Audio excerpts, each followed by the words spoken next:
Imagine a world where an AI decides who gets health care, who goes to jail, and whose voice even counts. In London, a council adopts predictive policing algorithms promising safety but instead deepens racial divides.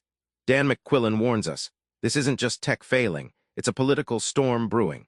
What if the very tools designed to help amplify inequality and even pave paths to fascism?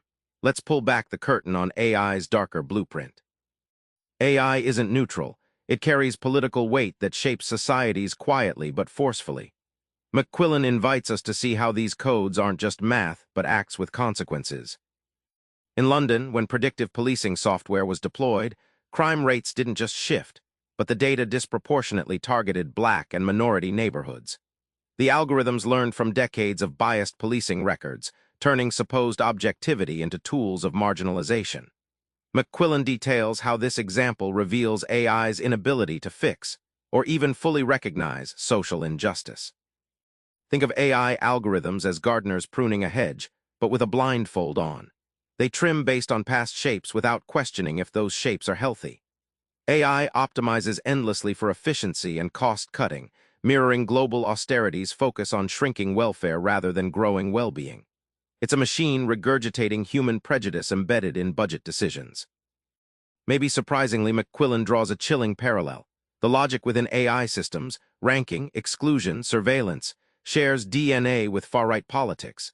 Both prioritize order and purity, often at the expense of diversity and freedom. It's like training a beast on fascistic ideologies under the guise of technological progress, showing AI isn't just a tool but a political actor reshaping power. You might expect AI to solve big problems, but McQuillan shows it often ripples division. Why do these intelligent machines alienate rather than connect us? Take job recruiting algorithms screened by companies like Amazon. These machines quickly weed out applicants, often sidelining talented candidates. They treat people like data points to be ranked rather than humans with potential. McQuillan highlights how these systems systematically advantage those already privileged, locking others out and worsening inequality.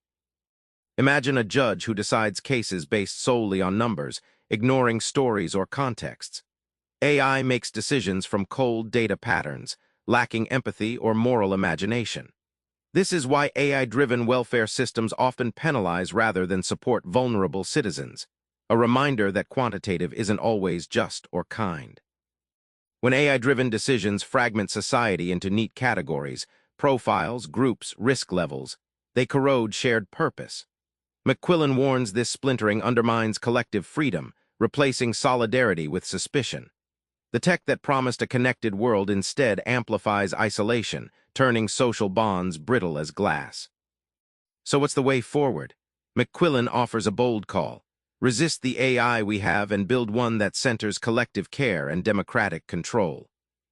McQuillan proposes people's councils, a radical idea where communities directly shape AI's rules through mutual aid and dialogue. Instead of top-down algorithms imposing decisions, these councils would reflect lived experience and diverse values, turning AI into a tool for solidarity, not surveillance or division. Rather than chasing relentless optimization, cutting costs, maximizing efficiency, McQuillan urges AI design aligned to justice and care. Imagine reshaping a GPS that navigates not the fastest path alone, but safest, most inclusive routes supporting all travelers. This flips AI from a cold calculator into a compassionate guide. The book envisions AI systems built to evolve with society's changing needs, supporting collective freedom over authoritarian control.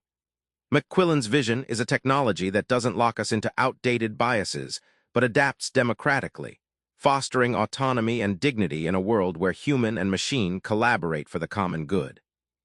Remember that London police algorithm from the start? What felt like progress turned out to be a trap deepening divides. McQuillan's challenge is clear.